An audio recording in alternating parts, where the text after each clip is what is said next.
Assalamualaikum warahmatullahi wabarakatuh. Waalaikumsalam warahmatullahi wabarakatuh. Perkenalkeun nami abdi Hanita Nafa, abdi kelas 10 IPA 4. Bu, hapunten bade ngaganggu waktuna, abdi bade ngawawancara ibu ngeunaan pangaruh corona dina pademelan ibu. Ya mangga atuh. Langsung weh nya Bu. Ya. Naon pangaruh corona dina pademelan ibu salaku pagawe kantor? Loba atuh neng pengaruhna nya. Kusabab ini kan pandemi global. Virus corona penyebarannya teh gancang pisan. Tapi teh ibu kan kudu kerjana. Janten kedah diantisipasi sareng jajauhan ku jalema.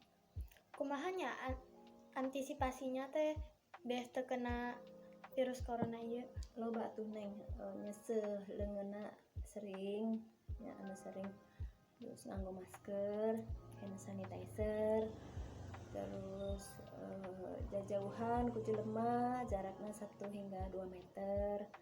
Kemudian upami di kantor teh aya peraturanna. Bis jemputan penumpangnya tuh yang diizinkan 50% atau setengahnya. Terus di kantor teh boleh kemana-mana, bolehna ngan di meja sorangan wae.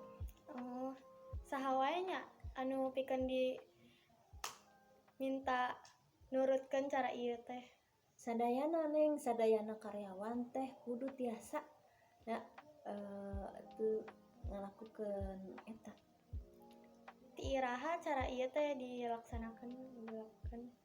Eta jigana awal April ti Saprak Karawang diumumkeun zona beureum. Di mana wae cara ieu teh dilaksanakeun? Di mana wae neng ieu teh kuduna tiap orang kudu icing di imah ya, tak boleh kemana-mana, tak boleh icing di imah. Naha urang teh kudu nerapkeun ieu cara? Kusabab urang kudu nurut anjuran pemerintah ya. Itu kan demi keselamatan, kesehatan jeung keamanan bersama. Hatur nuhun Bu bade diwawancara. Mugia ieu teh informasi bisa aya mangpaatna. Nya sami-sami.